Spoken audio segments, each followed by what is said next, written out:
Ante todo, muy buenas tardes, noches a todos y a todas. En nombre del Estado Municipal y de la Secretaría de Educación, Ciencia y Tecnología, nos complace presentar en el día de hoy al señor Gustavo Campana,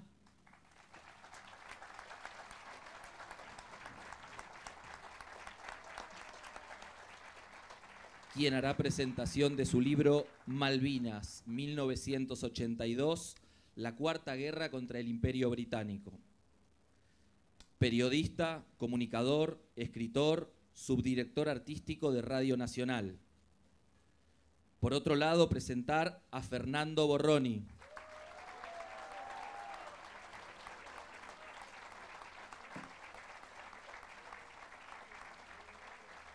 En presentación del libro de su autoría, Victorias Populares, el camino hacia la patria grande del 17 de octubre hasta nuestros días. Periodista, comunicador y escritor.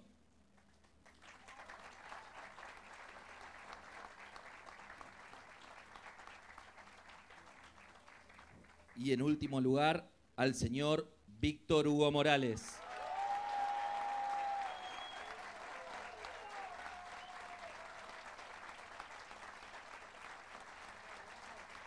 Periodista, comunicador, escritor y, más que nunca, nuestro locutor.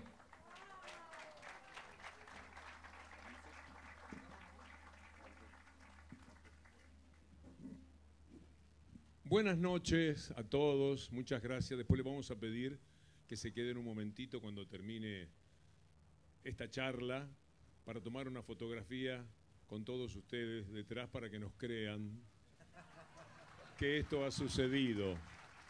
Es muy impactante. Estoy seguro que hablo por los tres de lo dificultoso que es encontrar las palabras para devolver lo que ustedes nos han dado en estos pocos metros que hemos caminado. Muchas gracias, de verdad. Estamos muy felices de venir aquí, de poder participar de la Feria del Libro, con los libros de mis compañeros y seguramente la gratitud de ustedes porque esta vez no tengo libro.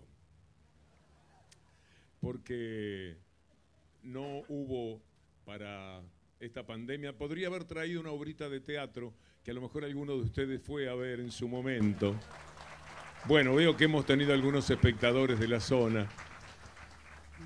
Pero lo que vamos a hacer es charlar a partir de los libros de Gustavo y de Fernando y de toda la actualidad y de todos los temas que de alguna manera nos sacuden, nos inspiran, nos duelen y nos alegran de cada día de la actualidad de la Argentina, que está hecha, quizás como de cualquier parte del mundo, de alegrías y tristezas, que ustedes sienten tanto como nosotros y por ahí tenemos la posibilidad a través de la radio o alguna vez de la televisión de convertirnos, y ojalá que así sea, en la voz de ustedes que finalmente no tienen la posibilidad profesional de poder comunicar lo que sienten, que en líneas generales, por lo que uno puede apreciar que ha sucedido aquí, no está demasiado lejos, más bien para nada, de lo que nosotros sentimos y queremos comunicar.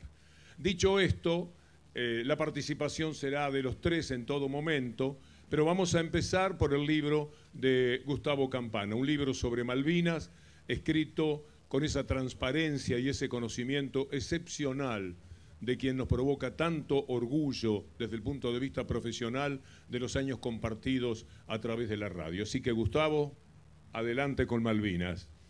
Bueno, muchas gracias. Nos escuchan, algunos de ustedes nos leen, pero siempre es bueno decir desde qué lugar hablamos. Y uno está absolutamente convencido que en el pasado están guardados todos los secretos del presente y el futuro, y desde ahí construimos. Así que en esta radio de papel, que son para mí los libros, es la posibilidad de ensanchar un poquitito los tiempos radiales. Trabajamos una Malvinas con la visión más amplia posible, desde los primeros avistajes en el siglo XV, en el siglo XVI, hasta los 40 años de democracia, los procesos de malvinización, de desmalvinización, pasando, por supuesto, por la guerra de 1982 y por toda la relación histórica de la Argentina con el Imperio Británico.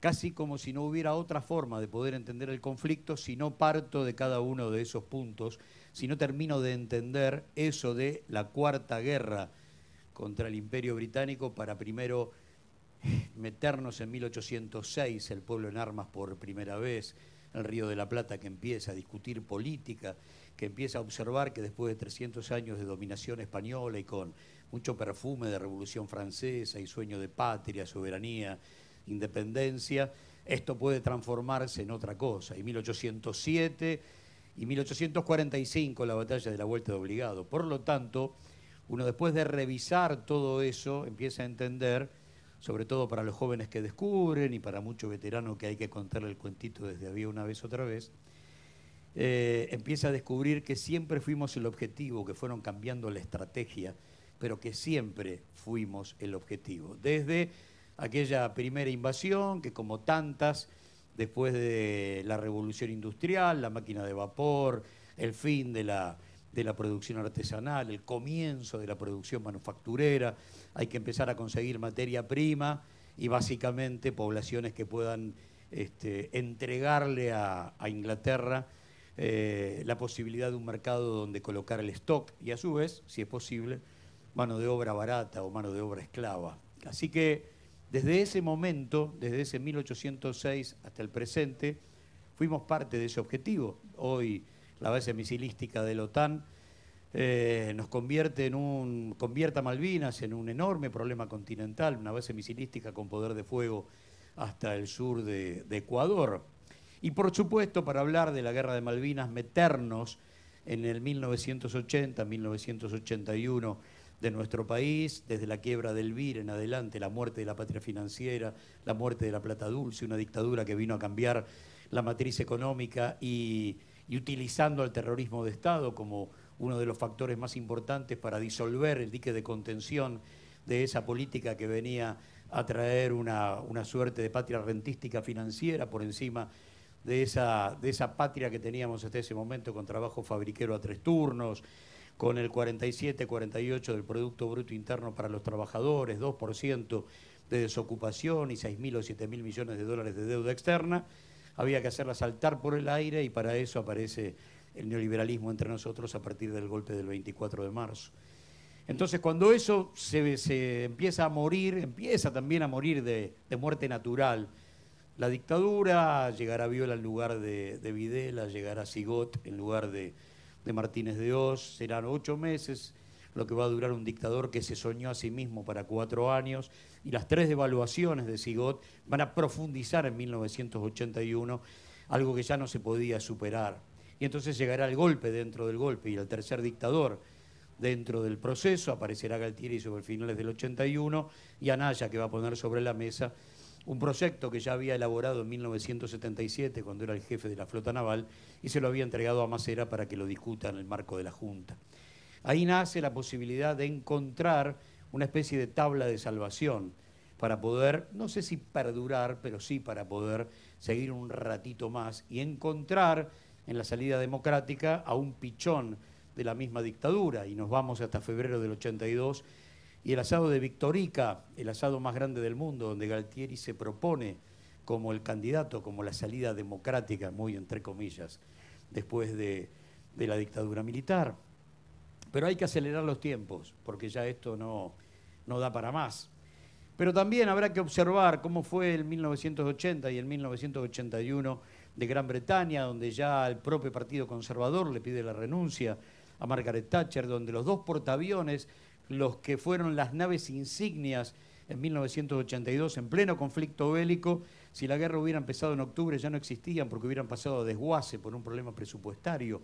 Hay grandes dramas sociales en virtud de casi 25 hombres del IRA que están presos y con huelgas de hambre generan 25 muertes y hay un estado de rebelión permanente. Vamos a ver cómo 2 gobiernos neoliberales, uno genera el conflicto y el otro se aferra a la guerra para poder perdurar, y la victoria le da a Thatcher otros 9 años más y ajusta y ajusta y ajusta y coloca a los mineros casi en el ojo de la tormenta, y entonces ya con la guerra en el bolsillo y la victoria colocándola a ella en un lugar político absolutamente preponderante, los va a pasar a desguace. Hay un montón de cosas para resolver, esencialmente la relación de Galtieri con Reagan, que será el otro gran vértice de esta historia en la restauración conservadora que se va a llevar por delante a todo Occidente. Pero la Argentina, tristemente, es la exportadora de terrorismo de Estado a Honduras, Nicaragua, El Salvador, Guatemala, y habrá obviamente un montón de facturas pendientes de Washington porque se lo impide el Capitolio, y entonces sale a buscar terrorismo de Estado de exportación, y ahí aparece Galtieri. Por eso entiende Galtieri que en el marco de una salida negociada, seguramente Estados Unidos va a pagar muchas de esas facturas y va a adoptar una posición relativamente equidistante, una salida con 2 o con 3 banderas. Pero va a llegar el 2 de abril, va a llegar esa primera comunicación telefónica de las 2 que hubo entre Galtieri y Reagan. Reagan les va a decir, mire, nosotros vamos a seguir con nuestro matrimonio histórico con Gran Bretaña, y entonces, muchachos, no nos pidan nada.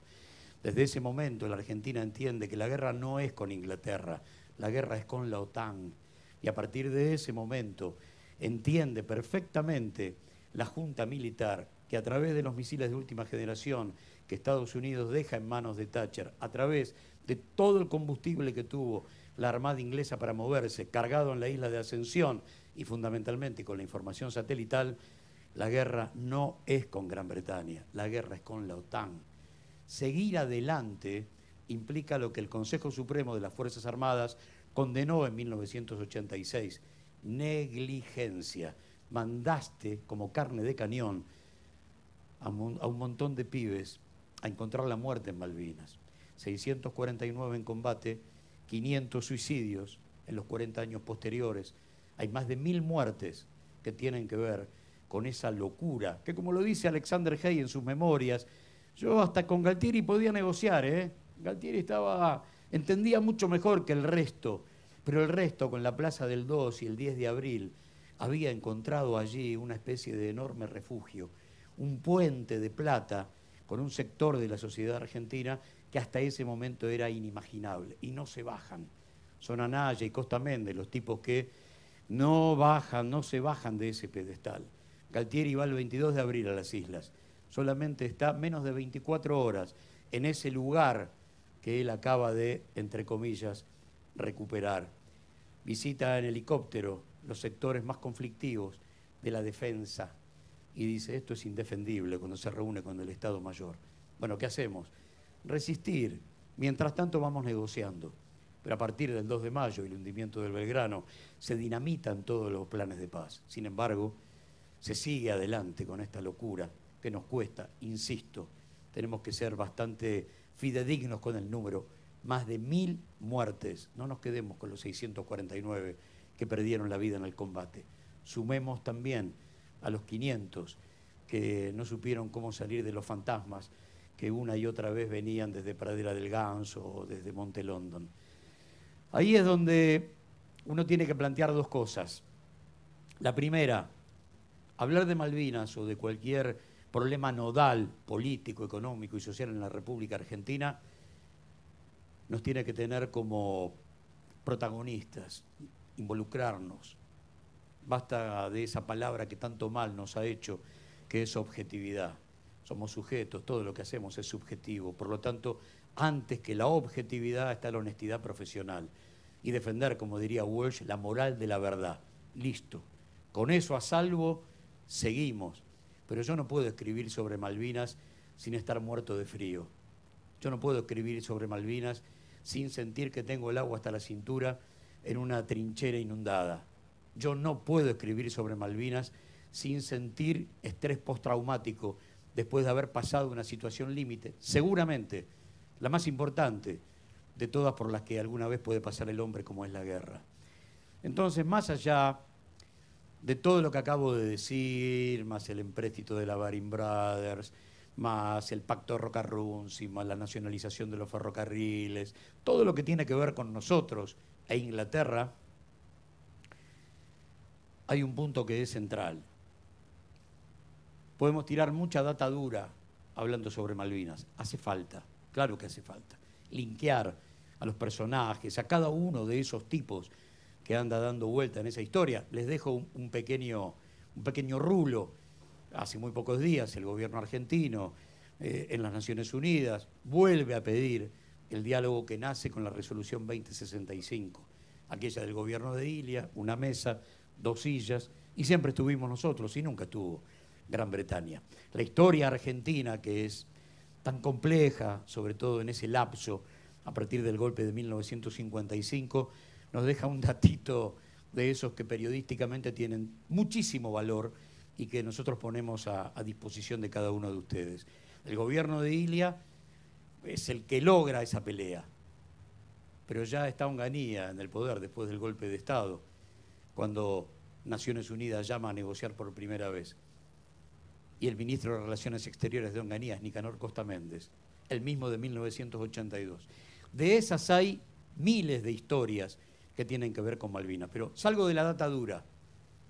Puedo entender a más de un argentino con una banderita el 2 de abril, confundido, llevado de las narices, de la mano de una causa noble que quizás sobrevivió tantos años de la mano de los pizarrones de la escuela pública. Estoy absolutamente convencido que Malvinas es Malvinas para muchas generaciones de argentinos en virtud del pizarrón de la escuela pública y de ese mandato natural de nuestra geografía, y que hoy nos hace como una hermosa obligación abrir el mapa de par en par y trabajar el mapa bicontinental, sacar a la Antártida de ese lugarcito al que la fueron condenando, ponerla en su real dimensión, y en ese momento el mapa me va a decir que Tierra del Fuego es el centro geográfico de la República Argentina.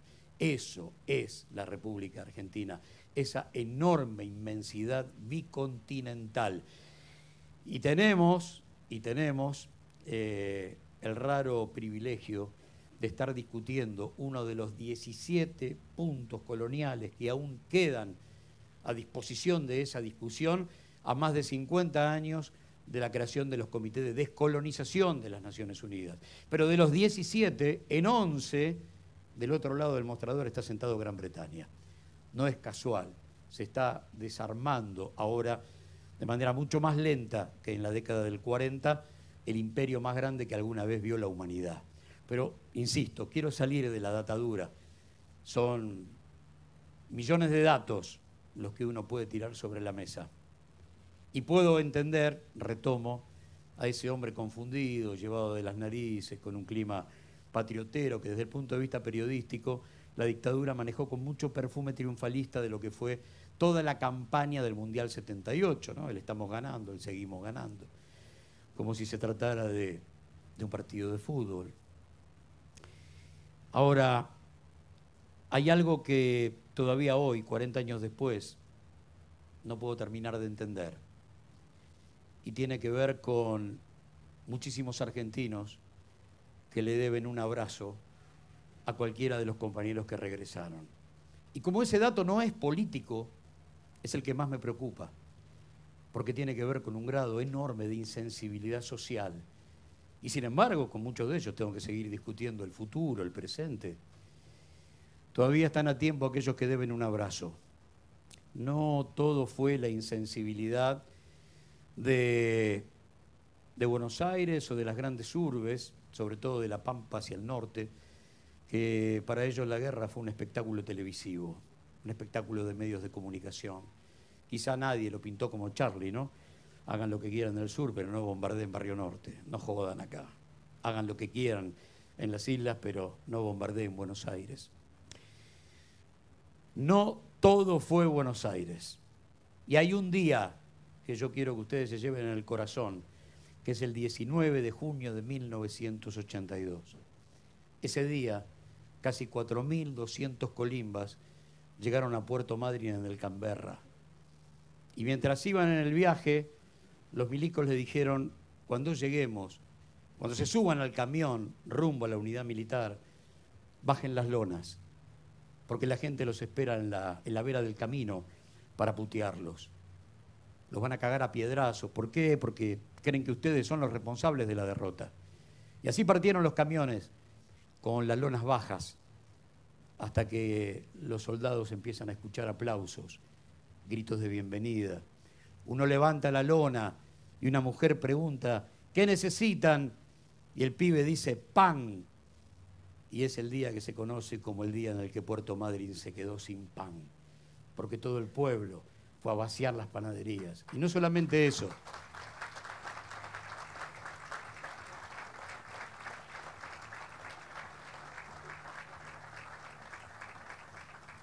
Muchos de ellos fueron a buscar a un soldado al cuartel, lo llevaron a su casa, lo sentaron en su mesa, le dieron la posibilidad de un baño caliente y un teléfono para decir, vieja, estoy vivo.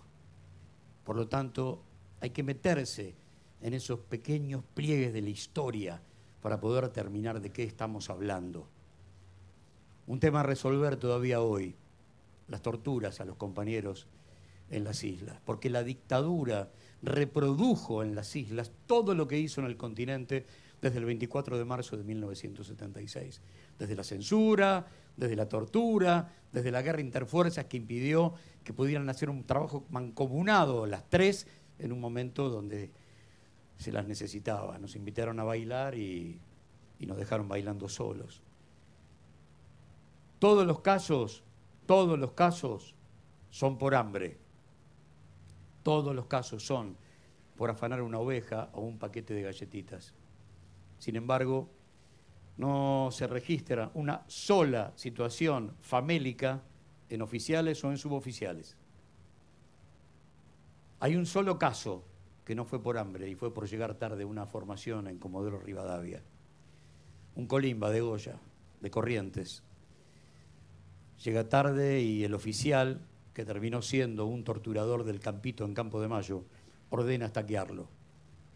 El suboficial cumple la orden y 4 horas después lo salva de morir congelado el cura de la unidad.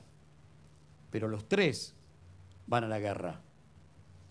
Cuando ya los tiros son inminentes, el oficial se pega un tiro en el pie para que lo saquen de las islas y lo traigan al continente. Y en el combate, el suboficial es herido y el que lo salva es el soldado. Son todas pequeñas historias que van haciendo a la historia grande. Pero ahí es donde aparece el hecho heroico de pibes que en el caso de la 63 casi estaba en plena instrucción, en el caso de la 62 haber ido 1 o 2 veces a tiro, que fueron llevados a vivir temperaturas casi 15 grados menos que en Buenos Aires con la misma ropa y con los mismos fal que se trababan cuando vos querías tirar en el polígono.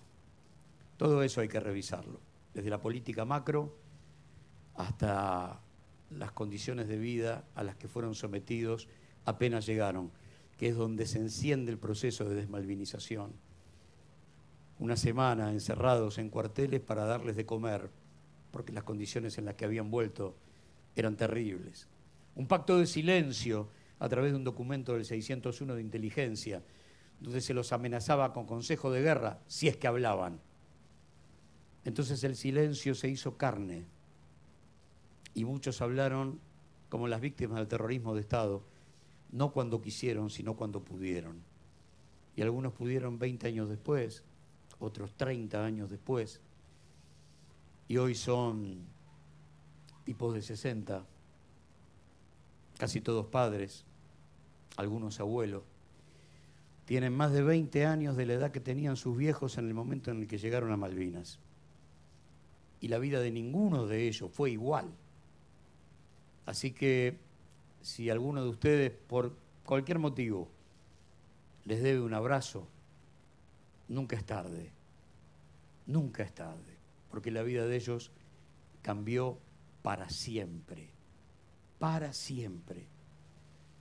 Entonces, a abrazarlos y a entender que tanto en Argentina como en Inglaterra, la muerte por suicidio supera la cantidad de muertes en combate.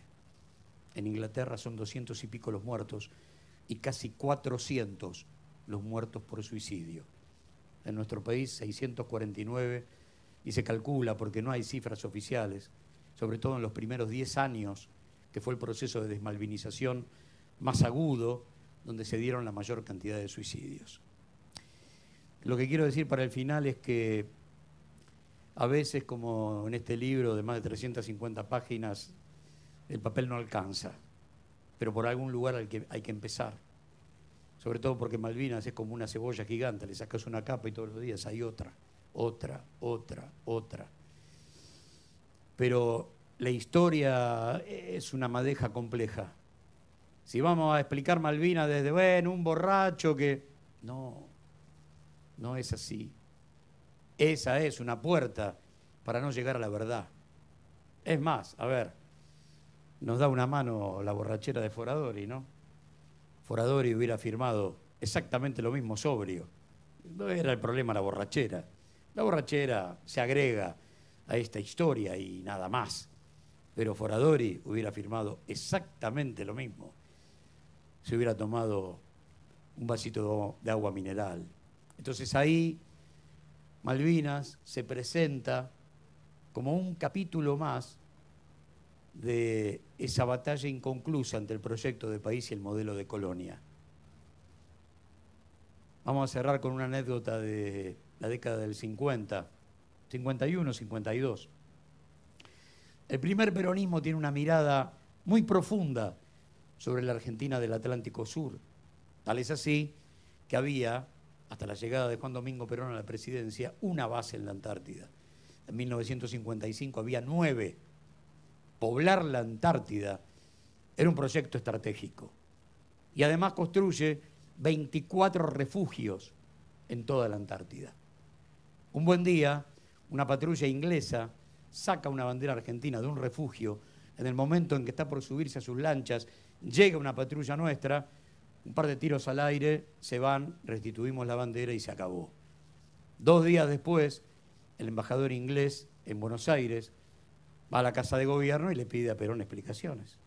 Perón dice, ¿explicaciones por qué? Bueno, porque la Antártida es nuestra. ¿Nuestra por qué?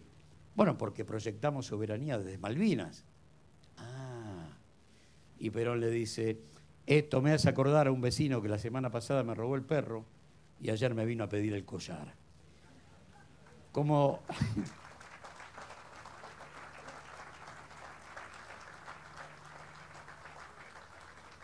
La discusión está fresca, viva, latente, y aquellos que tenían una economía basada en la producción de ovejas, ¿no? de carne bovina, hoy a través de las licencias de pesca y de exploración petrolera ilegales, porque es su pesca, su petróleo, hoy las islas están entre los 10 PBI más importantes del mundo per cápita.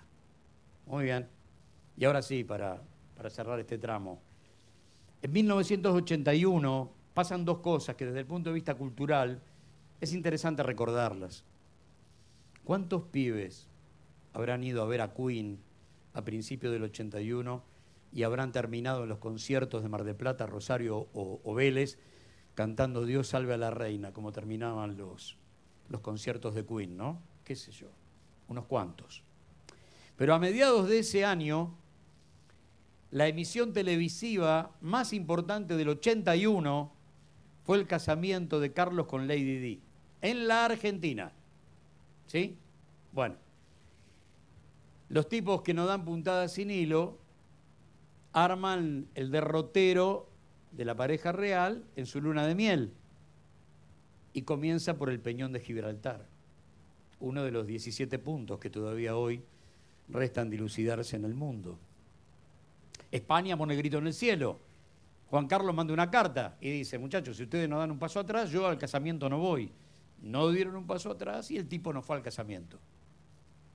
Muy bien, como el capitán no tiene ni patria ni bandera, 40 años después, el 70% del calamar que se pesca ilegalmente en Malvinas entra a Europa por el puerto de Vigo.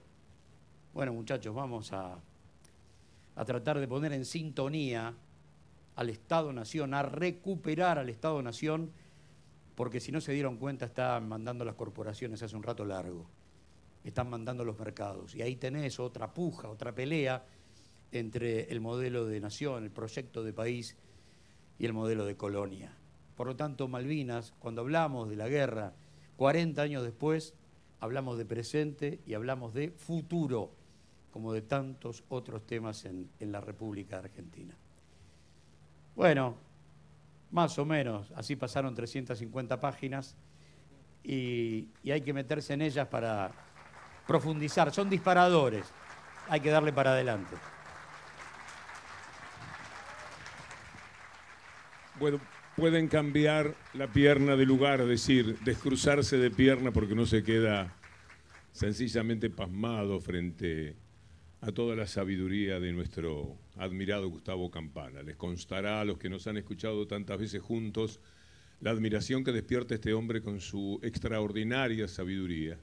Porque esto, para los más jóvenes sobre todo, seguramente es como descubrir una historia de mucho dolor, de mucha perplejidad, como si el pueblo argentino particularmente estuviera sometido, Gustavo, a esa forma de vivir la ilusión de algo maravilloso con la frustración que conlleva la misma. Es decir, hoy se cumplen 44 años que yo estaba caminando a esta misma hora desde la cancha de River hacia el Obelisco. Había terminado mi transmisión para Uruguay, pero caminaba con cientos de miles de argentinos que venían celebrando el Campeonato del Mundo. Un triunfo deportivamente maravilloso, pero que también tenía esa cuota de dolor incluido, sobre todo cuando con el tiempo se revisaba aquel triunfo. Y la pregunta complementaria, como un primer cierre, porque es bueno volver sobre este libro, sería: ¿qué pasa con esa cuestión aparentemente aspiracional que existe respecto a Inglaterra? ¿Por qué hubo que luchar ahora de nuevo por una soberanía que hace pocos años se entregaba totalmente? ¿Por qué le puede pasar a la Argentina que venga un gobierno e ignore tanto dolor, tanta muerte, tanta frustración como significó la guerra de Malvinas? ¿Por qué recién ahora estamos otra vez a 44, a cuántos años, 40 años de aquella historia? ¿Por qué estamos otra vez tratando de martillar en la ONU, tratando de recordar el comité de descolonización que vos mencionabas? ¿Por qué parece que siempre se tiene que empezar de nuevo? ¿Y por qué se permiten sectores de la política argentina darle la espalda a esa historia de tanto dolor de Malvinas? Cuando yo hablaba de la batalla inconclusa, lo que estoy diciendo, marchas contra marchas, revoluciones contra revoluciones, reformas contra reformas. La historia no es una especie de calecita cíclica, ¿no? ¿Cuántas veces habrán escuchado? Pero, estamos parados en el mismo lugar peleando por las mismas cosas. Sí, claro que sí. Yo peleo por las mismas cosas que peleaba mi bisabuelo, mi abuelo, mi viejo. Y mis hijos seguramente van a seguir peleando por las mismas. La batalla está inconclusa. Y entonces hoy yo me planto ante ese hijo de Julio Argentino Roca, que firma el pacto Roca-Runciman en 1933, que cuando llegó a Londres dijo: somos la joya más preciada del Imperio Británico. Bien, hay un proyecto de colonia. No hay un modelo de país en esos tipos, nunca lo hubo. Entonces, en esa entrega, bueno, fue algo más que el territorio.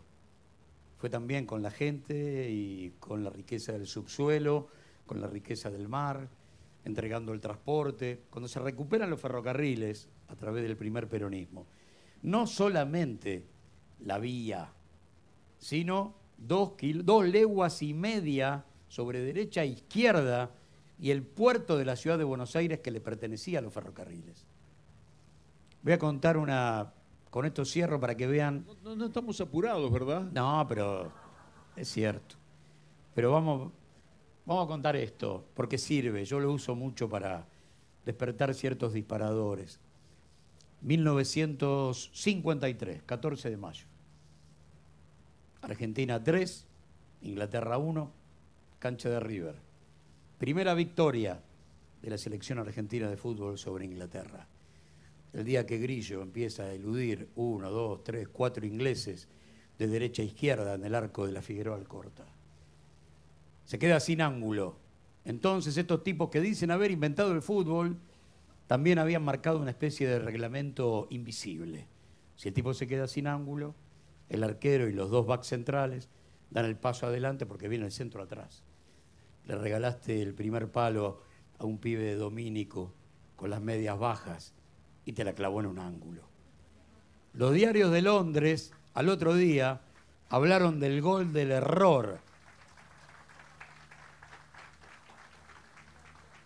Hablaron del gol del error, mientras Fioravanti sigue gritando derroche de habilidad del delantero argentino.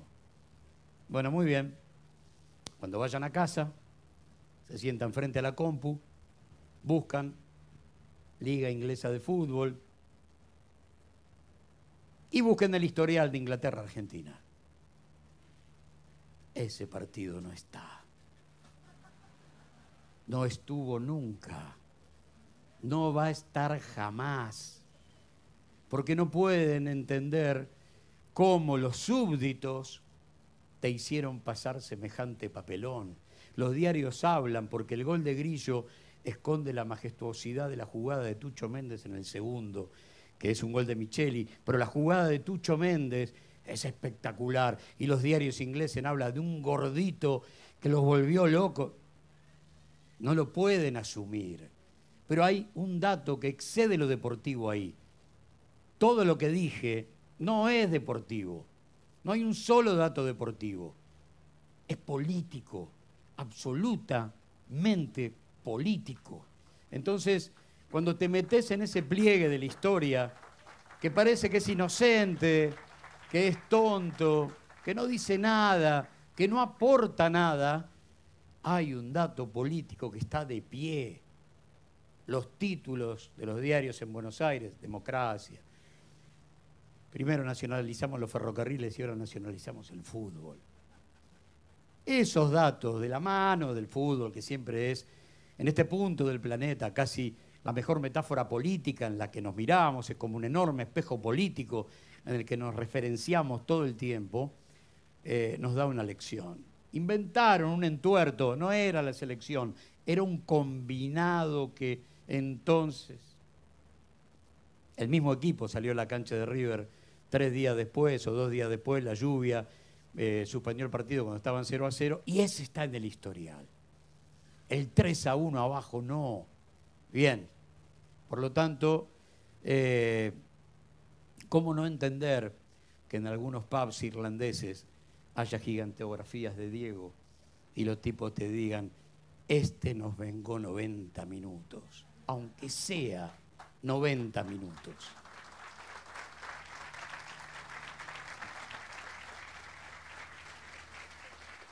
Victorias populares. Fernando Borroni. Bueno, yo estaría... Hola, bueno, gracias. Gracias. Y ahora, ¿de qué nos disfrazamos? Bueno, buenas noches a todos y a todas. Me quedaba, a ver, va todo de la mano, ¿no? Escuchábamos atentamente a Gustavo y te lleva de la mano a lo que intenta expresar Victorias Populares, porque en realidad Lito Nebbia canta, mira, lo trajimos a Lito Nebbia, que es el del presidente, por eso. Lito Nebbia canta, creo que la escribió él, si la historia es que la escriben los que ganan, eso quiere decir que hay otra historia. Bueno, Victorias Populares, si bien habla de las victorias que hemos podido construir como campo nacional y popular, precisamente lo que intentan es ponerse de cara y de frente a lo que sabemos y conocemos que la derecha es capaz de hacer. A menudo calculo que cualquiera de los que está aquí y de las que está aquí sabe describir mucho más lo que el enemigo nos hace. Nos es mucho más fácil denunciar a la derecha en todos sus tentáculos y sus expresiones, y a veces nos cuesta más mirarnos a nosotros mismos como colectivo siempre, no desde el individual, y empezar a hacer un recorrido sobre lo que hemos podido construir como pueblo. Y cuando yo digo como pueblo, digo como patria grande. Ninguno de la Argentina no se puede pensar solo, ningún país de la región se puede pensar solo. Entonces, cuando nosotros empezamos a hacer ese recorrido de lo que hemos podido construir como pueblo, resistiendo, teniendo una porción de poder cuando fuimos gobierno y avanzando en derechos, automáticamente tiene que poner sobre la mesa aquello que fue característico, casi reiterado en cada proceso de victoria popular. Y cuando lo escuchaba a Gustavo, claro, se me venían a la mente dos palabras que en esos tiempos de Malvinas estaban ausentes o en muchos casos manoseadas, pero que cuando nosotros las aplicamos y las llenamos de contenido como pueblo, han sido instrumentos necesarios para construir victorias populares, que es la política y es la idea de soberanía, el concepto de soberanía. Malvinas pudo ser posible y pudo tener esa marcha y esa plaza nefasta que vivó a Galtieri por un proceso de despolitización que se venía viviendo. Porque nos habían alejado de la política, entre otras cosas, porque, ojo, no te vayas a meter en la política porque mirá lo que te puede pasar. Me contaron que el vecino de la esquina no lo ven más y, bueno, estaba metido en política. Entonces la política era un lugar de miedo, era un lugar de temor.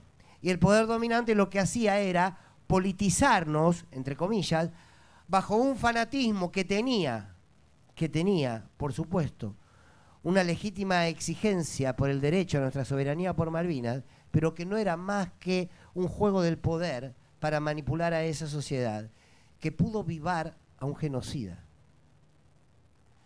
Porque claro, Malvinas es todo lo que describió Gustavo, pero también Malvinas fue un pueblo vivando a un genocida.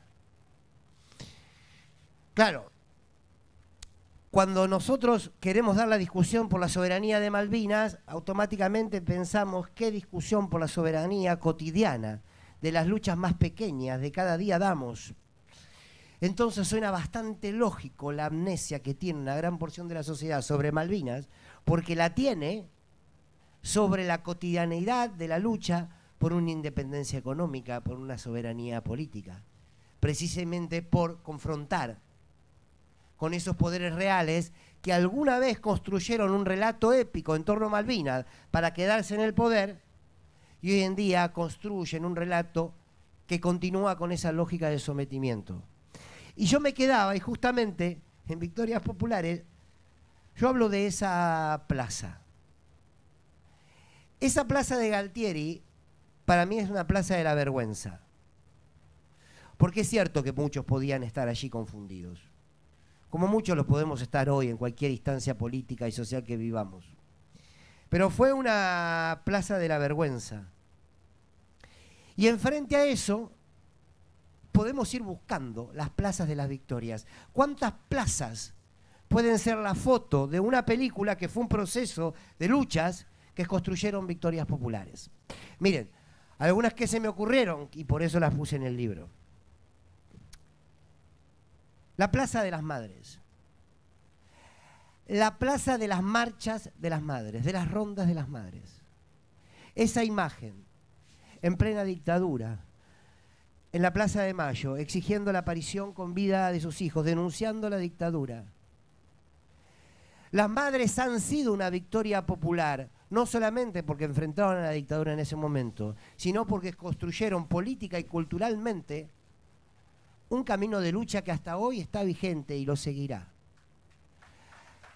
Hay otras plazas que sintetizan procesos. ¿Procesos de qué? De reivindicar la política. Nada de lo que hagamos, nada de lo que digamos, nada de lo que construyamos colectivamente o individualmente van a llegar a buen puerto si no lo hacemos de la mano de la política.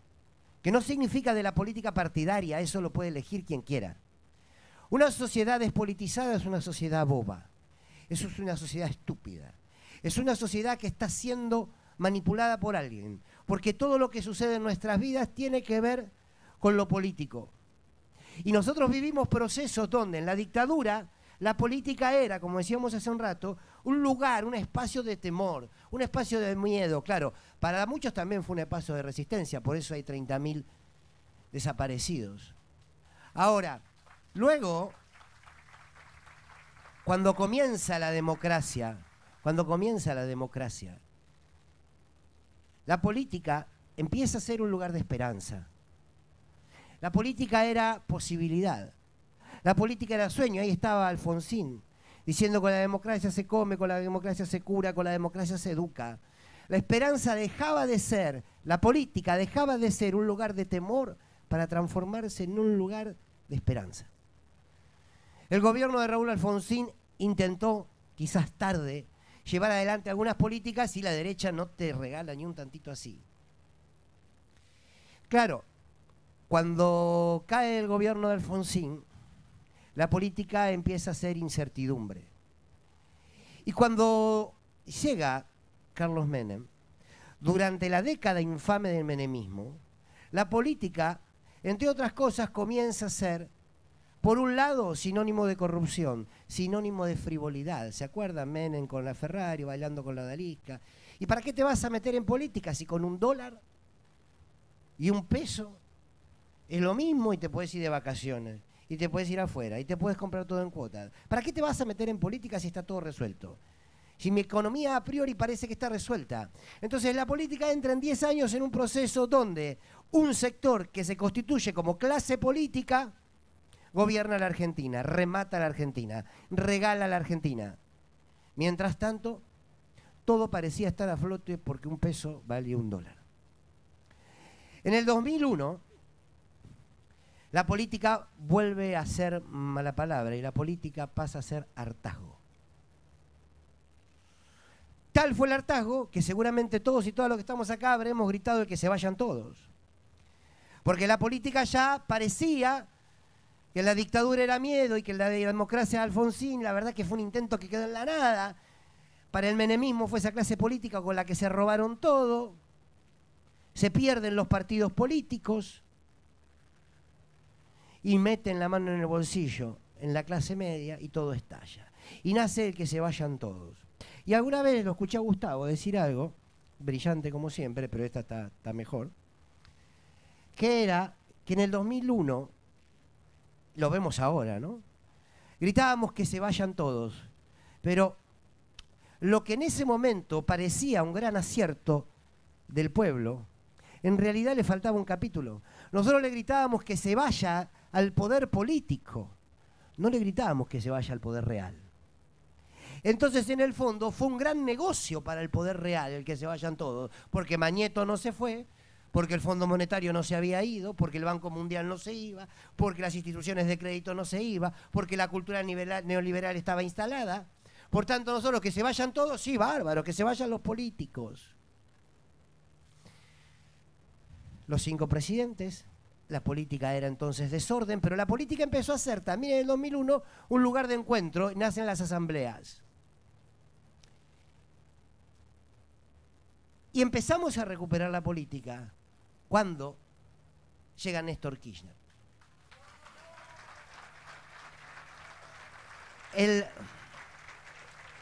Y quiero decir algo antes de hablar de Néstor Kirchner, porque justamente mañana se cumple un año más del asesinato de Maximiliano Costecchi y Darío Santillán. Y quiero decir que cuando aplaudimos a Néstor Kirchner, tenemos que en ese aplauso encerrar el aplauso a la lucha sin plata, sin cadena de restaurante. Sí, hay algún maldito que se está riendo solo. Sin cadena de restaurante, sin apretar gobiernos, militancia de movimientos sociales de base, como Maxi, como Darío, que iban a reclamar para llenar las ollas en los barrios y que fueron asesinados, y que Néstor Kirchner nace políticamente en la vida de Maximiliano Costecchi y Darío Santillán. Y Néstor Kirchner entiende que había que transformar una realidad económica, pero primero había que construir un nuevo vínculo con la política.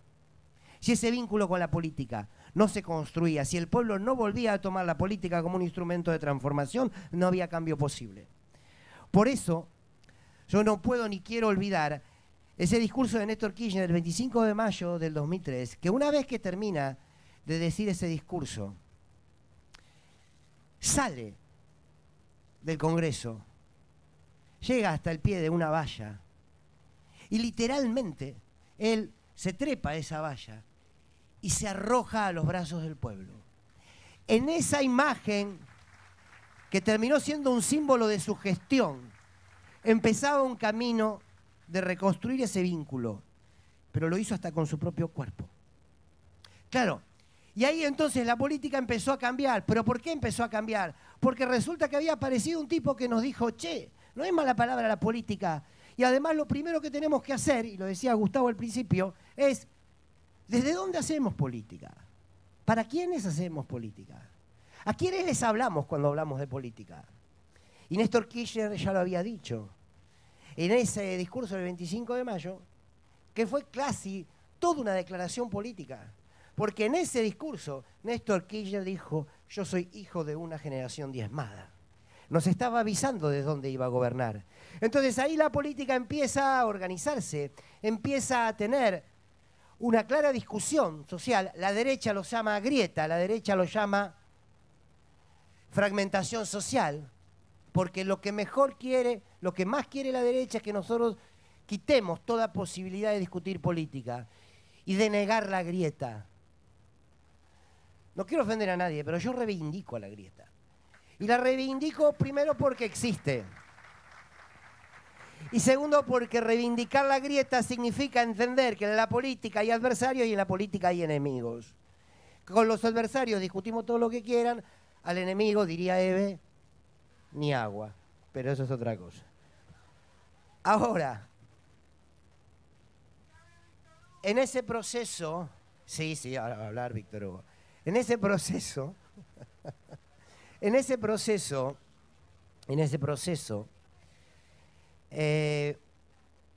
se van dando esa politización. ¿Pero por qué se da esa politización? Porque no se le temía al conflicto, porque no se le temía a la representación de intereses, porque no se hacía política viendo cómo iba a reaccionar el otro. Porque la política es conflicto. Primero es conflicto, después es diálogo. El diálogo es un instrumento de la política para, en todo caso, dar algunos pasos dentro de la disputa. Pero la política es, por sobre todo, el reconocimiento de los conflictos y de las tensiones.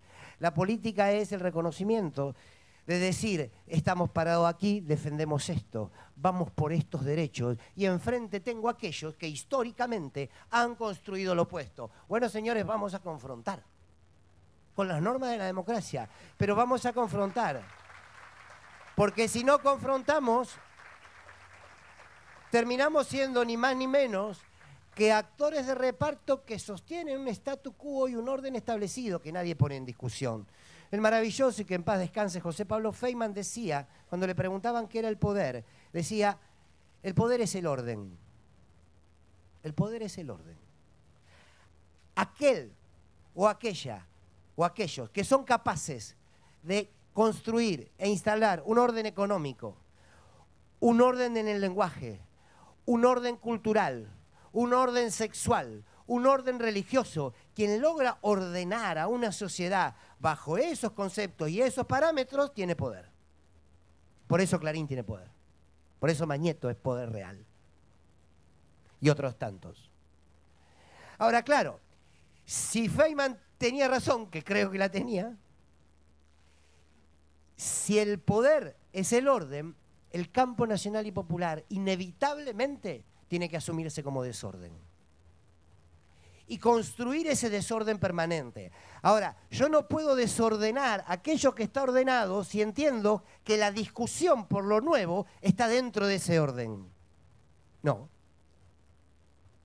Porque lo he dicho en muchas oportunidades, porque el diálogo entre el amo y el esclavo no existe. Solamente es una fantochada que le termina sirviendo al amo. Si yo siento en la mesa, en la misma mesa, al oprimido y al opresor, y le digo, ustedes charlen, miren, yo lo dejo acá, son las 9, en 45 minutos vengo y charlen y dialoguen, a ver si llegan a un punto de encuentro. No van a llegar al punto de encuentro, porque el amo no está dispuesto a dejar de ser amo. El esclavo quiere dejar de ser esclavo, pero el amo no quiere dejar de ser amo. Yo tengo un querido amigo y colega, Luis Arrán, que me dice, mirá, es más fácil la explicación. Se puede sintetizar así. el diálogo entre la vaca y el carnicero no existe. Cuando entendemos esto, es cuando la política vuelve a tomar un escenario posible. Porque los procesos de victorias populares nos han marcado que hemos construido esas victorias a partir que asumimos el conflicto. Y además, a partir de que asumimos el conflicto y a partir de que entendemos que la historia no empieza ni termina con nosotros, ni empezó ni terminará con nosotros, y que nosotros somos apenas sujetos políticos, actores sociales, en un presente determinado, que construimos la lucha de este presente, pero que quizás no vayamos a ver esas victorias que se podrán construir en un futuro.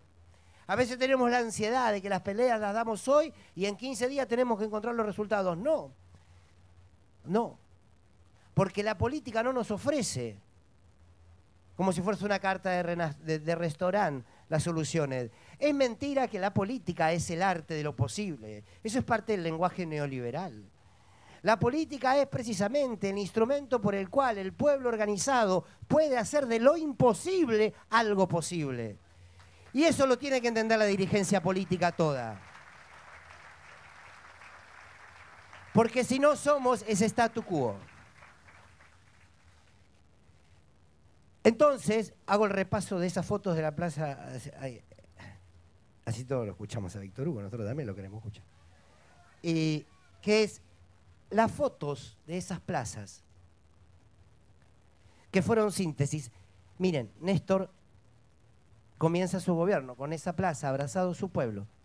Y hay una enorme plaza que refleja una plaza que es victoriosa, que tiene mucho dolor. Y es la plaza que despide a Néstor. Y ustedes me dirán, ¿cómo puede ser que una plaza que está llorando a un líder popular como Néstor Kirchner puede ser una plaza victoriosa? Sí. ¿Saben por qué? Conceptualizándolo en este recorrido de la politización. Porque había todo un pueblo llorando a un político.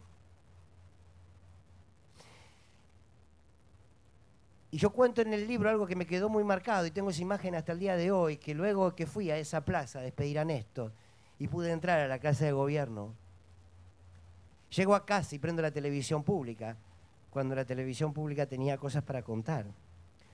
O mejor dicho, cuando la televisión pública quería contar cosas, porque contar cosas para contar hay. Si me porto mal, intendente, usted me reta,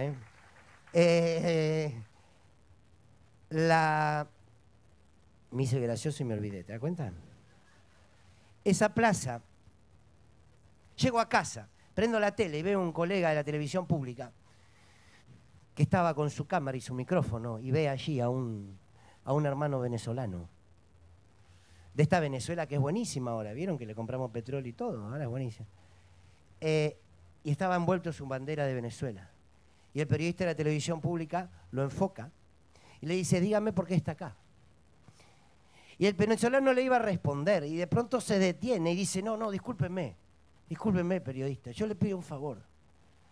Mire con su cámara a todo este pueblo. Mire con su cámara a todo este pueblo. Y le grita 3 veces frente a la cámara, aquí hay todo un pueblo llorando a un hombre. Todo un pueblo llorando a un hombre. Todo un pueblo llorando a un hombre. Y ese hombre era un político. Y ese hombre era un dirigente. Y ese hombre había organizado el pueblo. Entonces esa situación, claro que es una plaza victoriosa. Porque la podés llevar a la plaza del 17 de octubre. Otra plaza victoriosa. Que ustedes me dirán, claro, porque nació el peronismo. Sí, por supuesto. Pero sobre todo fue una plaza victoriosa la del 17 de octubre. Porque por primera vez en la historia, el pueblo trabajador, el trabajador y la trabajadora, miraba hacia la casa de gobierno y decía, ahí tengo un líder. Y si hay algo que le jode a la derecha, es que el pueblo tenga liderazgo. Por eso persiguen y detestan a Cristina. Porque un pueblo con liderazgo político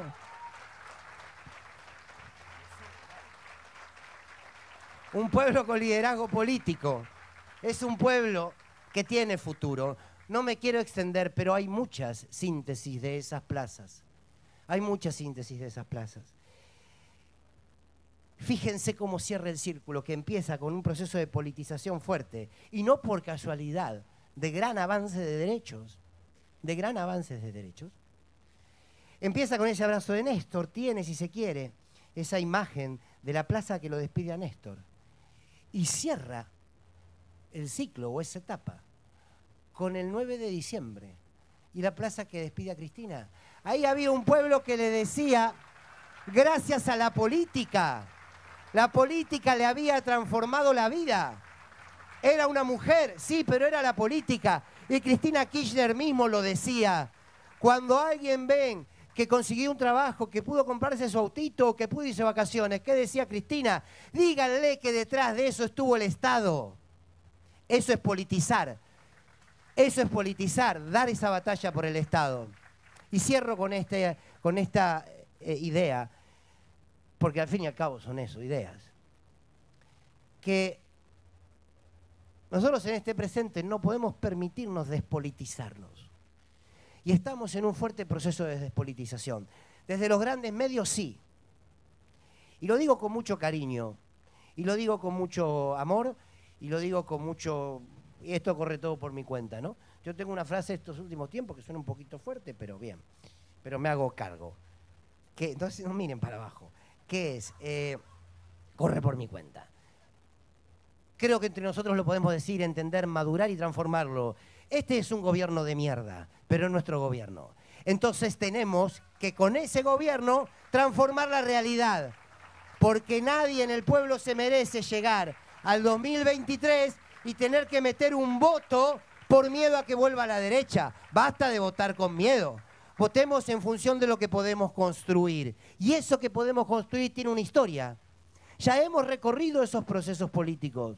Ya los hemos recorrido. Hay que retomarlos enfrentando al poder real. ¿Te va a costar? Claro que te va a costar. Ahora, cuando algunos dicen, bueno, al fin y al cabo, ¿cuándo se atacó el poder real? Yo pregunto, ¿Clarín es parte del poder real? Sí. El kirchnerismo llevó adelante la ley de servicios de comunicación audiovisual. ¿Los bancos son parte del poder real? Sí, el kirchnerismo le sacó las jubilaciones, le sacó las FJP y las recuperó para el Estado. Repsol era parte del poder real, sí, el kirchnerismo fue y recuperó el 50% de YPF. La iglesia, no estoy hablando de la fe, estoy hablando de la iglesia como institución, ¿es parte del poder real? Sí, el kirchnerismo fue por la ley de matrimonio igualitario. La sociedad rural, una porción del campo, la vieja oligarquía que no tiene nada de vieja, ¿es parte del poder real? Sí, el kirchnerismo fue por la 125. ¿Te va bien? ¿Te va mal? La política se hace porque es parte de la construcción social de los pueblos. Si no, nos ponemos un parripollo. Ya está.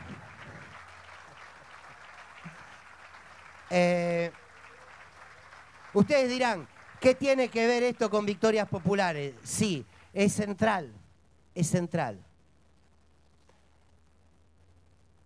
Cortázar decía, parece que estoy de campaña, pero entonces Cortázar decía que a los horizontes los embellece el camino. Y es sí, ya va. Bueno, ya termino, ya voy. Cortázar decía, no va a empezar a generar una interna. Cortázar decía que al horizonte lo embellece el camino. Y es muy cierto. Y yo siempre pongo el mismo ejemplo. Si nosotros nos paramos frente al mar y vemos a un sol que empieza a bajar desde el horizonte, claro, todos nos quedamos con esa imagen de un atardecer precioso. Porque ese sol lo que lo embellece es ese camino que te lleva con la mirada desde donde estás hasta el sol. Y esa es la inmensidad del mar. Ese es el camino, la inmensidad del mar y allí ese sol. Ahora, si ese sol baja hoy, en la misma hora, detrás de uno de los barrios más humildes y más empobrecidos de la provincia de Buenos Aires, de la ciudad de Buenos Aires, o cualquier lugar del país, ese sol no tiene la misma belleza. Sin embargo, es el mismo. Pero el camino que te lleva hasta ahí es un camino de dolor, es un camino de todo lo que falta por hacer. ¿Por qué digo esto?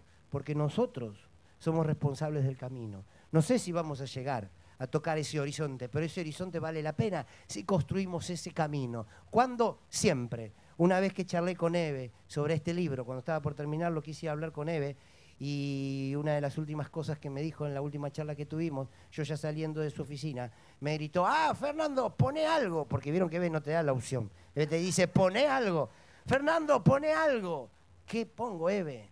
Me dijo, poné que la lucha nunca es un rato. Y es cierto, de eso se trata. Si entendemos eso, siempre hay futuro y siempre hay esperanza.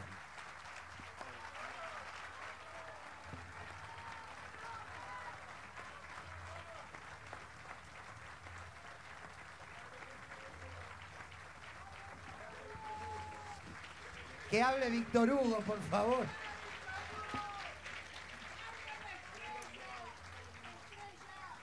Está para votarlo, ¿no? ¿No les gustaría poner un voto? Pero no quiere. Bueno, conmigo que me hablen de lejos no va, porque si me trato cariñosamente digo que soy medio sordo. Si me trato cariñosamente. Mencionó Gustavo algo de la televisación de aquel casamiento de Carlos, con su cara de Carlos, porque esto era también algo llamativo. Pero más grave todavía es que después de tanto dolor, de tanta lucha, después de gritar el gol de Diego, los goles de Diego, etcétera, hace poco estaban los canales pendientes del aniversario de la reina de Inglaterra. Y esto era lo que veíamos. ¿Saben lo que es eso? El poder real. El poder real quiere ese tipo de cosas. Y Fernando mencionó la inacción que advertimos, lamentablemente, de la televisión pública, en los términos políticos en los cuales la televisión pública podría expresarse, como cuando lo hacía con un programa que fue de lo más extraordinario de todos los tiempos y también el más estigmatizado y perseguido que también tenga la historia de la televisión, que es 678.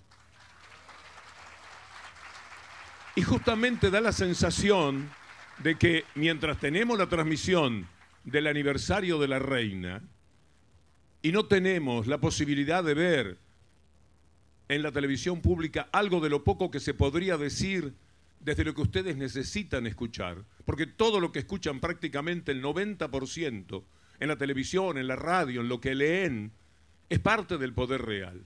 Una construcción formidable que nos lleva por delante y frente a lo cual lo único que tenemos como defensa es la política, la maravillosa política, que nos puede decir, nos debe decir permanentemente que tenemos el triunfo en nuestras manos porque somos muchos más. Somos más los de origen humilde, aunque estemos un poco mejor, y son mucho más los humildes. Y los humildes solo pueden expresarse, solo pueden liberarse, solo pueden encontrar quien los representa en el poder que necesitan para su salud y para su educación, solo lo pueden encontrar a través de la política.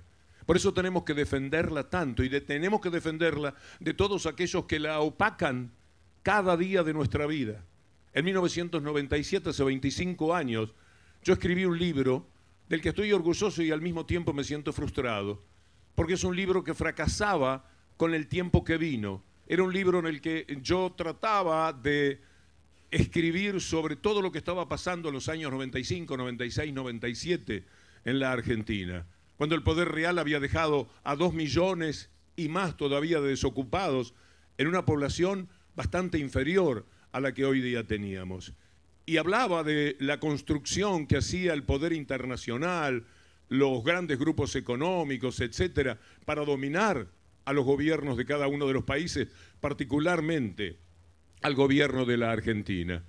Pero lo que yo decía tenía un escepticismo tan profundo, porque realmente yo pensé que nunca se podía cambiar esa historia, que ya era definitivo, que ya el poder real había triunfado, sensación que muchas veces tengo otra vez ahora. Y sin embargo, pasaron pocos años de haber escrito aquel libro y aparecieron las personas que mencionó Fernando. Apareció alguien que dijo, el presidente no es el ministro de Economía, el presidente es el presidente. Y la economía es un hecho político que la dicta el presidente y la dicta en nombre de las necesidades de la gente. Y de verdad que todo lo que se escribió a partir del 2003, con los encuentros y desencuentros que se puede tener como los tenemos ahora cuando hablamos de política, con lo que da satisfacción a nuestro corazón y con lo que nos abruma por lo que nos resulta negativo de todas maneras, nos vamos encontrando con que siempre ha sido esa política y esa idea de reivindicación de la política la gran esperanza de todos ustedes, la gran esperanza de que ese poder real no nos lleve por delante, y estamos construyendo con enormes dificultades y con algunos desencuentros, con pareceres bastante distintos, lamentablemente, dentro de aquello que creímos que era un conglomerado que iba a representar totalmente nuestros intereses. Estamos construyendo, de vez en cuando golpeándonos, pero si no nos podemos apartar de la idea de que de aquí al final del 2023 nuestra tarea es justamente, aunque tengamos que tragarnos bilis, aunque tengamos que tragarnos disgustos, tenemos que mantenernos dentro de esa construcción política, que es lo único que puede salvarnos. La democracia está opacada, está eclipsada permanentemente porque el poder real tiene interés en que la política no sirva, porque a ellos no les sirve. Porque la política es discutir quién tiene razón, y tiene mucha más razón el que tiene hambre, el que necesita trabajo, el que quiere educar a sus hijos, el que necesita de la salud para sus padres. Ese es el que tiene razón, y no tiene razón el egoísta del campo que no quiere distribuir un peso de los millones y millones, de miles de millones que está ganando en este momento. No tiene razón él. Y no tiene razón la Corte Suprema de filibusteros que tenemos en este momento. No tiene razón el grupo mediático que se va quedando absolutamente con todo en el país. La razón está de un solo lado, está del lado del pueblo, y lo tenemos que ratificar, tratando de que a ese pueblo no lo engañen, no le mientan, para que él también se crea que la política no le sirve. ¿Cuántas veces yo, que vivo en taxi porque no manejo, ya hace unos años le doy ese beneficio a la ciudad? En los taxis, sobre todo un poquito más atrás, uno se encontraba con que trabajadores como uno de origen se daban un tiro en los pies maldiciendo prácticamente todo lo que era la política. Me tocó, no sé si alguna vez lo he contado aquí, me tocó que algún taxista, en el momento en que lo quería parar, me miraba y me hacía con el dedo que no, que a mí no me iba a llevar. Eso me pasaba con alguien de pueblo. Yo después me desquité. Cuando me paraba en la Avenida de Mayo y hacía como que bajaba de la vereda, y los taxistas paraban porque iban haciendo cola, y yo cruzaba la calle. O sea, yo era el que los desatendía. Pero lo extraordinario que consigue el capitalismo, lo grandioso de la derecha, es que con su facilismo y sobre todo con su capacidad para mentir, con su falta de pudor, con su falta de contacto con ninguna verdad, consiguen hacerle la cabeza al trabajador. Y esto es lo que tenemos que defender cada día. Defendernos entre nosotros. Sabemos muy bien lo que decimos cuando decimos pueblo. Pueblo no es la gente. Pueblo es pueblo. Pueblo son ustedes. Seguramente ustedes son pueblo. Entonces, ese pueblo solo puede defenderse a través de los mecanismos de la política, sobre todo de aquellos que mantienen una cierta coherencia y que mantienen un gran honor en sí mismos para enfrentar al poder real. Por eso nos vamos quedando siempre con pocas personas, porque enfrentar al poder real es algo muy pero muy difícil desde la política, porque lamentablemente los hombres viven entregados a lo que es ese poder que todo lo abarca. Le tenemos miedo a Clarín. Tenemos miedo de confrontar con el campo porque va a ser un paro. Tenemos miedo de defender el trabajo y aquello que impide que echen a los empleados, porque los empresarios también tienen una enorme cuota de poder. Vivimos con algunos miedos que lamentablemente, y esta es la frustración del momento, todavía no hemos aventado. Entonces, tenemos que refugiarnos en aquellas personas que cada vez que hablan son capaces de decirnos lo que decían hace 5 años, hace 10, hace 15 y hace 20, en la pelea que se tiene con el poder real. Cuando nosotros nos encontramos en la posibilidad de hacer un análisis todos los días a través de la televisión y demás, la única confrontación que importa es el poder político con el poder real. Tiene razón Cristina Fernández de Kirchner cuando ha dicho que el poder político es muy poquito frente al poder real. ¿Y qué podemos hacer frente a eso? Acrecentarlo, de robustecerlo, darle el respaldo de ocupar la calle. Esto es ocupar la calle. Esto es ocupar el espacio público. Esto es política. Ustedes no vinieron a escuchar chistes, no vinieron a escuchar cuentos. Vinieron porque piensan que en el alivio que todos estamos necesitando, algo nosotros podemos contribuir desde la experiencia que podemos tener como periodistas. Ustedes están buscando el sosiego, la palabra que nunca será exacta ni nunca será la más alta, que les permita seguir teniendo fe, porque de vez en cuando, al terminar el día, y me pasa a mí también, nos derrumbamos. Parece que otra vez hemos cosechado una derrota y nos vienen con un avión de pacotilla, un avión de mentira, y nos tienen días y días entretenidos en lo del avión. Y vienen con un gasoducto, que es una formidable esperanza para el país, que va a ser lo mejor que haga el actual gobierno, porque será para el presente del 2023 y será para todos los tiempos de la Argentina. Y se pasan 8 días discutiendo porque alguien que se iba del gobierno decía un disparate, decía una tontería porque estaba enojado o porque estaba ofendido por algo. De eso nos tenemos que defender. El aprendizaje, cuando leemos los diarios, cuando escuchamos la televisión, saber que nos mintieron durante 8 días seguidos con el gasoducto, y ahora llevan 8 o 10 días hablando de un avión que se sabe no tiene ninguna vinculación con el terrorismo, pero a ellos les sirve que este gobierno sea terrorista, a ellos les sirve la posibilidad de que este gobierno sea corrupto, porque ellos no tienen nada para decirle al pueblo. Lo que le dicen siempre es que tienen que hacer reforma laboral. Lo que dicen siempre es que tienen que hacer reforma previsional. Lo que dicen siempre es que hay que ajustar. Lo que dicen siempre es que hay que evitar el gasto público. Caramba, pueblo, no nos damos cuenta que nos están diciendo que lo que hay que hacer con nosotros es hambrearnos, es ignorarnos, es poner un enorme muro entre el poder de ellos y nosotros, para que de vez en cuando nos tiren un bofe por arriba de la pared que separa esos mundos. Yo vivo en una ciudad donde en estos momentos, si uno la recorre, si va ahora mismo a Palermo, a Caballito, a San Telmo, encuentra los restaurantes rebosantes, porque se convive con por lo menos 2 ciudades, una ciudad y un mundo y un país que lo tiene todo, pero es una élite. Buenos Aires es 200 kilómetros cuadrados. Ahí caben las 300, 400, 500 mil personas que mantienen la ficción de que estamos bien, pero afuera quedan 2,5 millones nada más que en la capital. Y en la provincia de Buenos Aires quedan millones y millones afuera de ese disfrute y de ese goce que siempre está proponiendo el capitalismo, porque es para ellos, pero no para el pueblo, al que destinan a trabajar, al que quieren que se prepare solamente para servirle como carpintero, para servirle como plomero, pero no darle el derecho de que estudie, de que tenga la universidad cercana, para que pueda hacer la carrera que siempre es el sueño de nuestros padres, la carrera universitaria, la carrera que le permita pelear un poco más igualmente en la vida. Siempre van a procurar eso. La pregunta que me hago todos los días de la vida es: ¿por qué nos pasa esto? ¿Por qué no aprendemos a leer?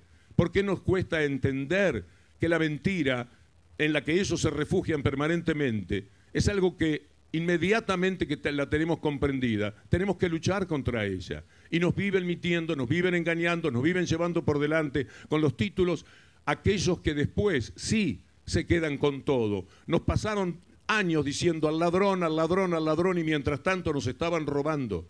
Mientras tanto hacían los negocios increíbles de los parques eólicos, del peaje, y decían al ladrón, y hacían juicios que después empezaron a caerse prácticamente todos a pedazos. Y solamente les queda uno, que es este que la Corte Suprema de Justicia, por revancha y por vendida, dice que da el pase libre para que tengamos el año que viene el infierno, que ahora fue el gasoducto, o que es el avión, para que el año que viene tengamos el infierno de un juicio de todos los días, alimentado por todas las mentiras que han dicho hasta este momento, un juicio en el cual pasaron más de 100 testigos que no nombraron jamás a la única persona que ellos buscan, a la única persona que ellos quieren condenar, y saben perfectamente a quién me estoy refiriendo. Esta es la lucha de cada uno de los días, la lucha para que retorne un sentido soberano, pero no solamente hacia afuera, no solamente a Inglaterra o a los Estados Unidos o a Rusia o a China, cualquiera que se quiera llevar por delante la dignidad colectiva del pueblo argentino. La pelea es también por la soberanía adentro, porque para ser soberanos, verdaderamente soberanos, para ser auténticamente dignos, tenemos que vivir en la pelea. Porque de lo contrario nos están llevando todos los días por delante con sus argumentos y sus mentiras. Dicen, tenemos que pagar 165 impuestos. El 95% del periodismo dice eso. El 5% que integramos nosotros refuta, porque eso es mentira, es una atrocidad, es una mendacidad. Pero sin embargo ellos, con ese cuento y con esa historia, consiguen que jamás salga la ley, porque no va a salir lamentablemente, por la cual los que se fugaron el dinero tengan que pagar la deuda externa que contrajeron el gobierno que ellos pusieron en el año 2015. Hay un libro del que les puedo hablar que se está escribiendo. Lo lleva adelante un amigo, un colega que se llama Carlos Almenara, que tiene un lugar que se llama Debate Mendoza, al que pueden entrar perfectamente.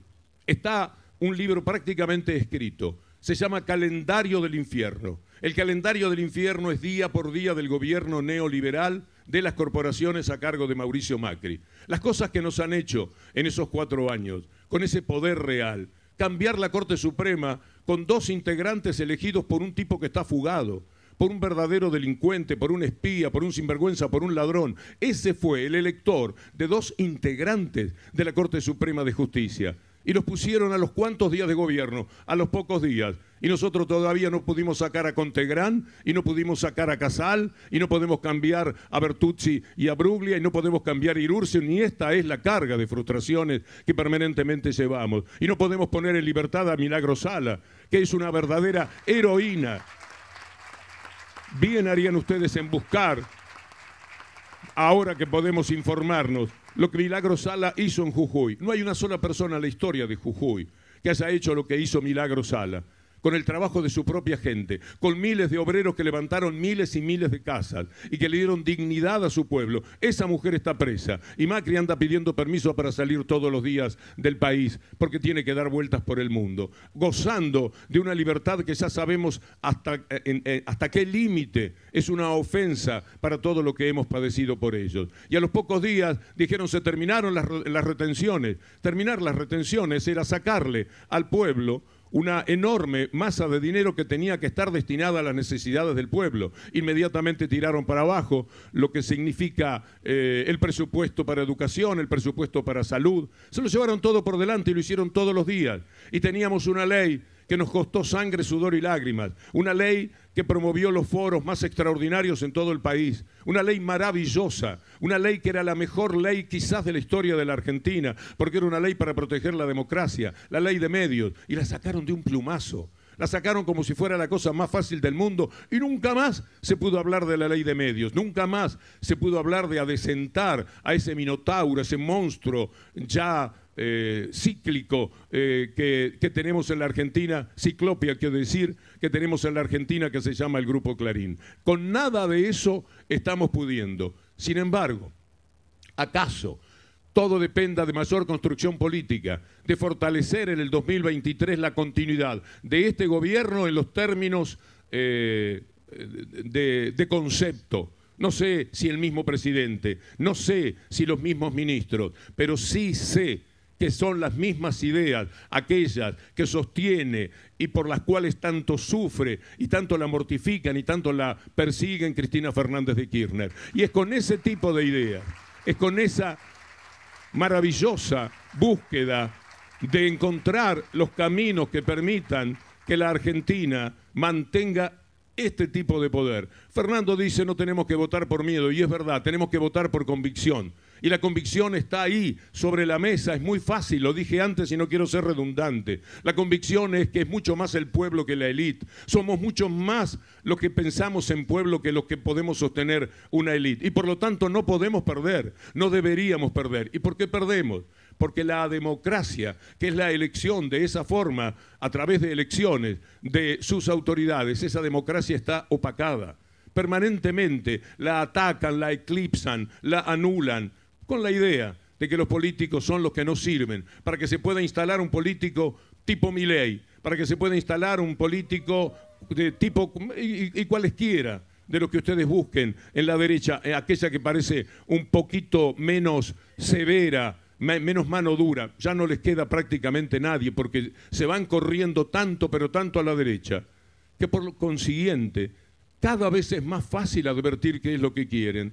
Si lo dicen en cada jornada, en cada reportaje, si permanentemente están manifestando su desprecio al pueblo, su odio al pueblo, su odio a los que reciben un plan, su odio a los que tienen la asignación universal por hijo, que es una de las bendiciones más extraordinarias vividas por la economía de la Argentina, su desprecio por la jubilación de aquellos que han sido estafados por el capitalismo, aquellos que no tuvieron la posibilidad de trabajar en blanco o habiendo trabajado en blanco fueron robados por los patrones que no pagaron lo que tenían que pagar.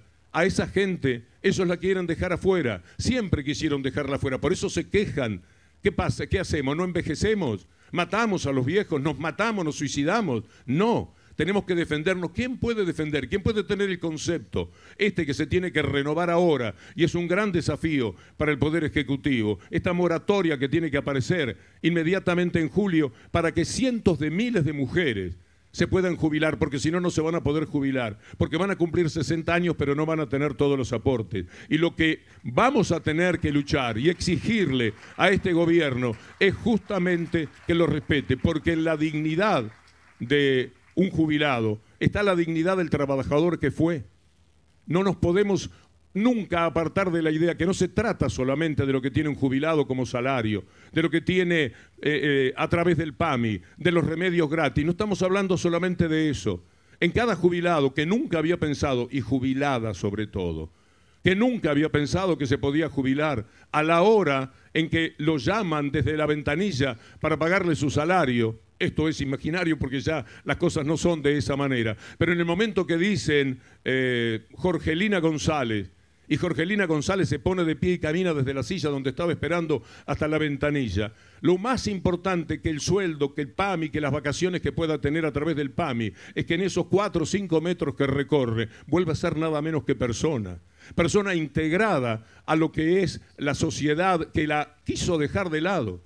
Siempre la misma historia, siempre quieren dejar de lado a los viejos. El gobierno neoliberal tuvo 6 marchas de personas en muletas y en sillas de ruedas, porque le querían quitar todos a los discapacitados. Y los discursos, algunos de los más entusiastas que se decían, como un poco con el despliegue de Fernando, pero para lo malo, para lo dañino, era denunciar lo que eran las pensiones recibidas por las personas que tienen una discapacidad y que son las que juegan con toda la desventaja.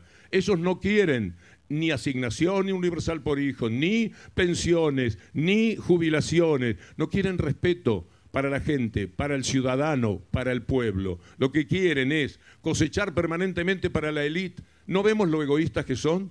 ¿Qué hace falta para que el pueblo despierte y vea que el campo está ganando gracias a una guerra donde se matan y exilian a la gente? Está ganando muchísimo más dinero gracias al campo, que si no me equivoco es argentino. No es de el señor González Puch. Es un campo argentino, un campo que da frutos que tienen que ver con la argentinidad. Y se lo quedan todo para ellos. Y cuando se les pide algo, cuando se les pide una retención o lo que fuere, están poniendo el grito en el cielo y haciendo jugar a todo el poder real a favor de ellos. ¿Cuánto es necesario para que advertamos esto? Ustedes son cada uno una célula de lucha en la familia, en los amigos, en el boliche, en el club. Hay que hacer pensar a la gente. Tenemos que bancarnos el cuñado que ahora, dentro de pocos meses, viene a pasar la Nochebuena con nosotros y a mortificarnos con sus opiniones y los disparates. Y no alcanza con decirle a la señora o al esposo, ¿para qué lo invitaste? Te dije que vive diciendo cualquier tontería. Bueno, a ese hay que intentar por lo menos, por más allá de que aún con todas las evidencias a la vista, hay gente que tiene tanta necedad que igual cuando se le explica todo, termina diciendo, sí, pero ¿sabes qué pasa? Y ahí va una explicación ambigua, tonta, torpe. Bueno, de todas maneras no hay que perder la paciencia y hay que luchar. Cada uno de ustedes es un territorio, cada uno de ustedes es un grupo de personas entre las que tenemos muchos que piensan distinto. Y habrá que convencerlos porque, miren, no es tan difícil. Basta decirles qué es lo que ellos quieren y qué es lo que se propone desde el otro lado para que piensen un instante, hacerles pensar en los hijos, hacerles pensar en el futuro que podrían tener si tenemos la enorme desgracia de que otra vez la derecha llegue a ganar en diciembre del 2023. ¿Pueden ustedes imaginarse lo que hicieron? 4 años de prueba no nos alcanzaron para ver que se llevan por delante la justicia, la economía, la salud, que terminaron con ministerios que son esenciales para la vida de la gente.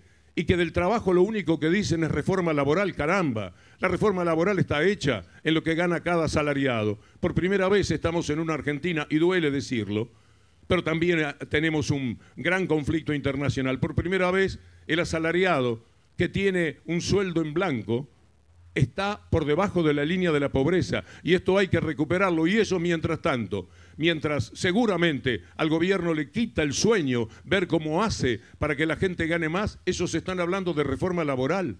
¿Qué reforma laboral quieren con personas que ganan 60 o 65 mil pesos? ¿Cuál sería la reforma que pueden llevar adelante? ¿La de la expulsión? ¿La de no aumentar nunca más un salario? ¿La que se mueran de hambre? Todos siempre impulsados desde la mentira de los planes sociales, de la cantidad de planes sociales. La gente lamentablemente no domina ciertos temas, porque yo los entiendo, 14 horas de laburo no están para hacer el trabajo que tenemos que hacer nosotros. Pero nosotros podemos decir probadamente que Cristina Fernández de Kirchner, los Kirchner, tomaron el gobierno con 2.200.000 planes sociales. Cuando se fue el gobierno del 2015, había 225, 230.000 planes sociales. Cuando terminó Macri, había 641.000 planes sociales. Bandidos, sinvergüenzas, que le engañan a la gente haciéndole creer que estos gobiernos son sinónimo de subsidio, de planes sociales, cuando en realidad lo que creció hasta 2015, estado de bienestar que la Argentina se permitió tener, lo que creció fue el trabajo, fue terminar prácticamente con el desempleo y fue dotar de toda la dignidad al viejo, al discapacitado, a la persona que tiene más problemas para afrontar la vida. De eso se preocuparon y construyeron una clase media que lamentablemente después da la espalda.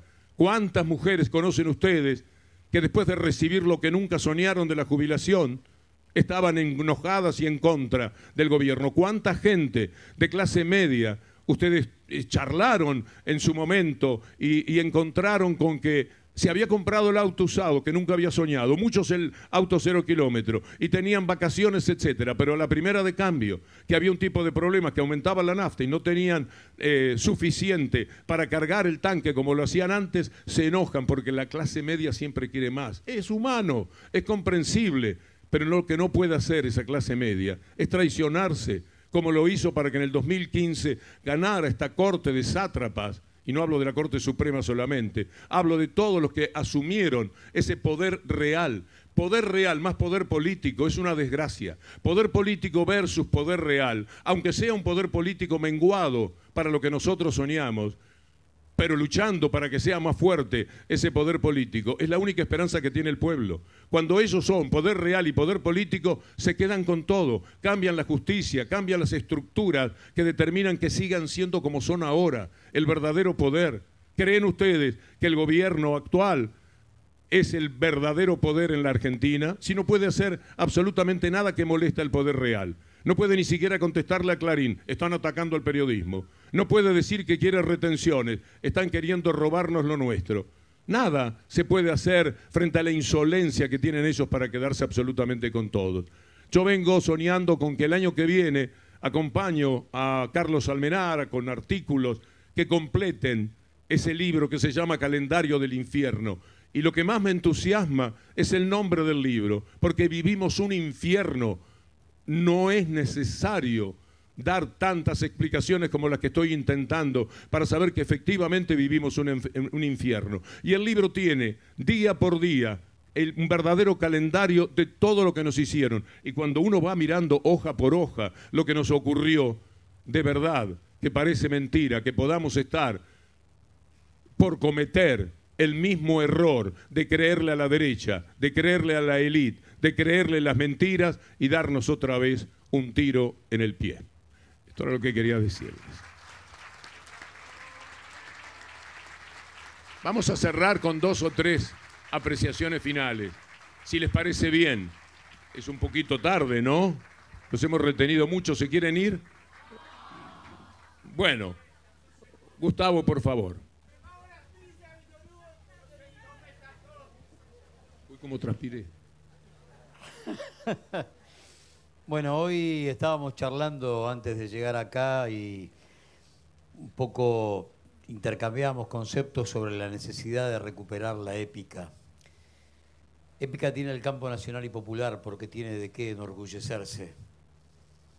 Épica no pueden tener aquellos que lo único que vienen a proponer es achique, ajuste, muerte y deuda externa para hipotecar a 3 o 4 generaciones de argentinos cada vez que pasan por nuestras vidas. Porque el plan de achique y ajuste nunca cierra sin represión. Por lo tanto, esa historia que ya la hemos vivido tantas veces, es necesario meter la mano en el archivo para poder entender el kilómetro cero de cada una de las historias que serán tapa mañana. Pero yo hablaba de la necesidad de sentir orgullo por este campo nacional y popular del presente, que es el heredero de las mejores tradiciones del siglo XIX, del siglo XX y de lo que va del siglo XXI. Porque en todo ese lapso, en 212 años de historia argentina, podemos haber cometido un error, dos. Quieren 1.000.000 de errores. Yo firmo 1.000.000 de errores. Pero ustedes tienen que saber que nunca vienen por nuestros errores. Siempre vienen por nuestros aciertos. Por lo tanto, a sentir orgullo y a defenderlo. Hay historias que parecen chiquititas, pero que nos dan una mano para explicar un proceso económico, social o político. Mi viejo a mediados de los 50 tendría 17, 18 años. Obrero gráfico de los talleres Rosso, donde se hacía el álbum D'Artagnan, el Tony, la revista La Cancha. Y con los primeros mangos fuertes de un salario repleto de derechos, generó una verdadera revolución en aquella vieja casa familiar de Castrobarros entre Inclán y Salcedo, a 6 o 7 cuadras del gasómetro. Trajo la Siam, la primera heladera de la casa. En esa casa vivían 2 galleguitas de 1,50 m y poco, que eran su abuela Carmen y la hermana de Carmen, Gumercinda. Las dos todos los días al mercado de Inclán a buscar la barra de hielo para alimentar la heladera de madera. Vino el viejo, trajo la Siam y les explicó cómo era ese milagro del frío. Bueno, mirá, la enchufás, acá tenés el frío convencional, esto se llama congelador. Y cuando se llena de hielo, cada tanto hay que desenchufarla y descongelarla y otra vez el milagro del frío que vuelve a nacer. Cuando llegó la primera vez para descongelar, las galleguitas hicieron todo el proceso que mi viejo les había explicado. Y a los 2 días, las dos con una angina impresionante. 40 grados de fiebre las 2 galleguitas. El viejo pregunta qué pasó y Carmen, desde la profundidad de sus ojos verdes, le dice: Néstor, nos comimos los cubitos. El viejo pregunta ¿por qué? ¿Qué pasó? ¿Cómo se van a comer los cubitos? Y Carmen le dice: Néstor, venimos del hambre. Nadie nos dijo que había que tirarlos. ¿Cómo los vamos a tirar? En ese momento, derechos laborales, sueldo fuerte, industria nacional y el hambre de las galleguitas nos representan. Somos eso. Uno trabaja mucho la historia desde cualquier cantidad de documentos, pero hay situaciones a las que solamente llego a la puerta de ese momento. No puedo terminar de saber qué fue lo que pasó. Yo no puedo imaginarme qué sintió un compañero volviendo de la fábrica por primera vez después de laburar 8 horas. Ni 9, ni 10, ni 11, ni 12, sabiendo que mañana son 8, pasado son 8, el año que viene son 8. No lo sé. Yo no puedo imaginar qué sintió ese compañero llegando a su casa y diciendo: vieja, esto se llama aguinaldo. No lo sé. Nací con esos derechos adquiridos, lo naturalizo, no pienso en las muertes que hubo detrás de cada uno de esos derechos laborales. No puedo terminar de entender qué soñó ese compañero, la patrona y los pibes con un carnecito sindical conociendo el mar. No lo sé. Ahora, termina esto y griten con orgullo en la esquina que somos eso. Somos cada derecho que hay en la República Argentina. Ahora, a ensancharlo, a defenderlo, a profundizarlo, porque ellos cada vez que entraron en la historia fueron achique, ajuste y muerte.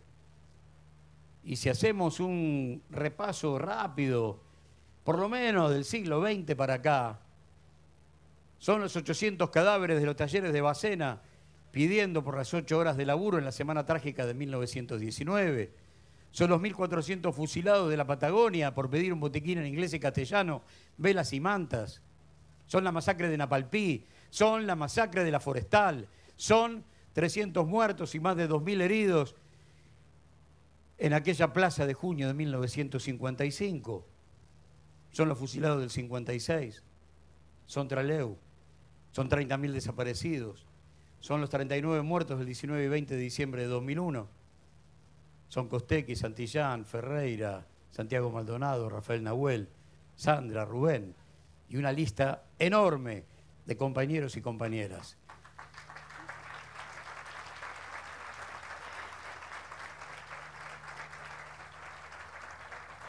Metan mano en la historia, porque ahí están todas las respuestas.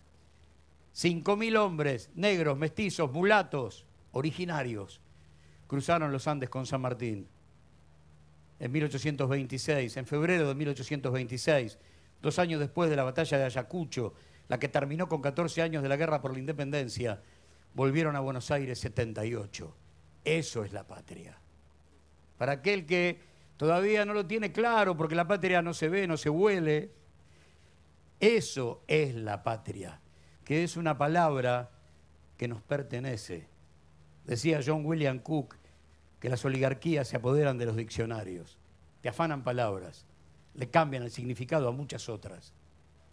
Y por ahí muchos de los que estamos acá crecimos con la patria de la mano de una sonoridad compleja.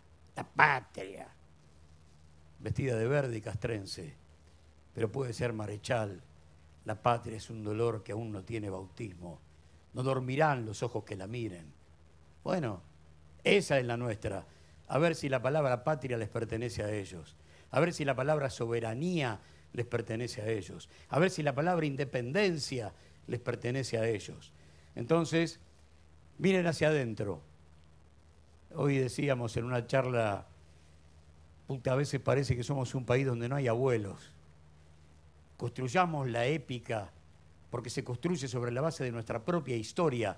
La República Argentina, a través del campo nacional y popular, agarró a la utopía de la solapa más de una vez, la sentó de prepo en una silla y la convirtió en realidad. No somos una promesa, nosotros fuimos. Y lo primero que sueño es que me devuelvan el país que fuimos, porque fuimos.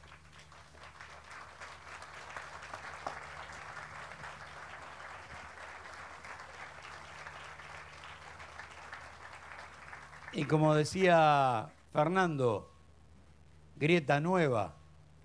La primera discusión terminó con Mariano Moreno convertido en el primer desaparecido de la historia política argentina. Así que no jodan.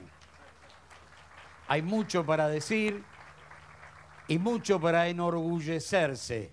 Desde el rastrojero a 2 satélites geoestacionarios enviados al espacio. Todo lo hicimos nosotros. No tengan empacho en decirlo. Sientan orgullo, lo único que aportó la derecha en la Argentina a través de cualquiera de sus estaciones, unitarios, conservadores, liberales, gorilas, neoliberales, y estos muchachos que todavía no encuentro una palabra, pero que tienen tanta cucharada de fascismo, la verdad que lo único que han aportado es achique, ajuste, muerte y deuda. Todo lo demás, todo lo que ustedes conocen, como aquella promesa de ir a pelear por la felicidad del pueblo y la grandeza de la nación, lo hizo el campo nacional y popular. Y no hay milagros, no llueven los derechos, se conquistan, se pelean en la calle, en el sindicato, en el centro de estudiantes, en cualquier lugar. Entonces, bueno, vamos a pelear una vez más, porque nuestra vida está asignada por esa hermosa pelea que nos tiene juntos en el marco de un sueño colectivo. Así que no será ni la última ni la primera vez. Pero si algo no podemos dejar de hacer es fallarle a los compañeros que vinieron atrás y dieron la vida por la patria. muy cortito. Siguiendo esta línea que planteó Víctor Hugo y que sintetiza ahora Gustavo, dos nombres, seguramente los conocen. Uno es Elian González, el balserito cubano, ¿se acuerdan? La madre lo sube a una balsa y se va de Cuba. Llega a los Estados Unidos, sus abuelos maternos les construyen un mundo ideal de juego, jugaba mucho con armas de juguete. El mundo se daba una disputa, miraba esa disputa. Desde Cuba, Fidel Castro decide detener a toda la isla, porque había un niño, que estaba en el lugar donde él no quería estar. Lo llamó una tardecita, a las 7 de la tarde, lo llamó a Juan Carlos, a su padre, y se pusieron a hablar sobre Elian. Y Fidel le dijo, ¿usted quiere ir a buscar a su hijo a los Estados Unidos? Y él dijo, sí. Entonces le dijo, bueno, vaya, pero yo le pido una cosa, le dijo Fidel. Le pido que no me diga que va a buscar a su hijo y después se queda allá, en Miami. Si usted quiere quedarse allí con su hijo, vaya y quédese. Pero si me dice que lo va a ir a buscar y lo va a traer, hágalo. Y el papá de Elian se pone de pie y le dice, comandante, yo voy a ir a buscar a mi hijo y lo voy a traer aquí a nuestra Cuba. Entonces Fidel se pone de pie y le dijo, a partir de este momento, todo el pueblo cubano va a llevar un solo nombre. Se va a llamar Elian e iremos a buscarlo. Pasó el tiempo. Fidel dio una lucha diplomática extraordinaria, se paró frente a la prensa internacional y dijo rápidamente unas pocas palabras. Dijo, yo le digo a los yanquis que si tienen 2 dedos de frente me mandan a ese niño en menos de 72 horas. Ganó la lucha internacional y Elian volvió a Cuba.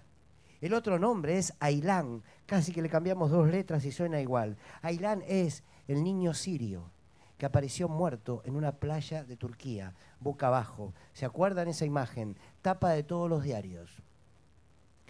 Un chico que estaba haciendo, junto con su familia, escapaba de una guerra.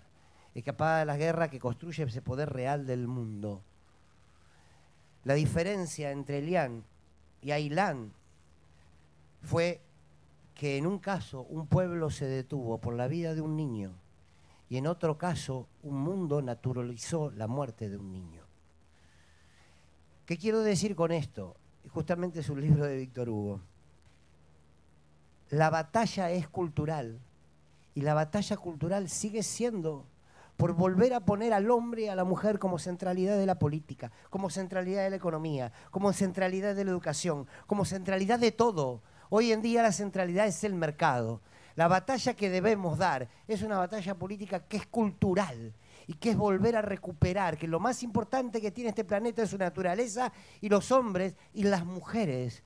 La batalla cultural la escribió hace tantísimos años atrás el Che cuando se despide de la maravillosa Cuba y le escribe una carta a sus hijos y en el último párrafo les escribe: sean siempre capaces de sentir en lo más profundo cualquier injusticia cometida contra cualquiera en cualquier lugar del mundo. Esa es la batalla cultural, eso es lo que uno cree que hay que multiplicar y esa es sin duda una de las batallas más fuertes contra el poder dominante.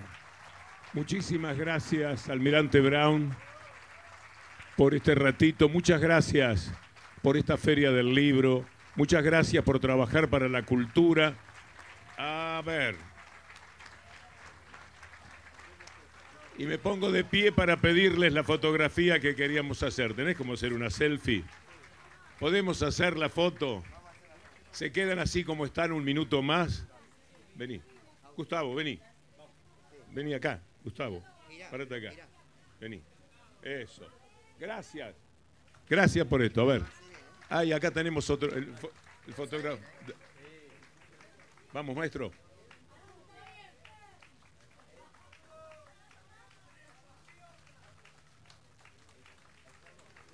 Muchas gracias. Y hasta siempre. Muchas gracias. Gracias, Almirante Brown. Gracias a Drogué. Gracias a todos.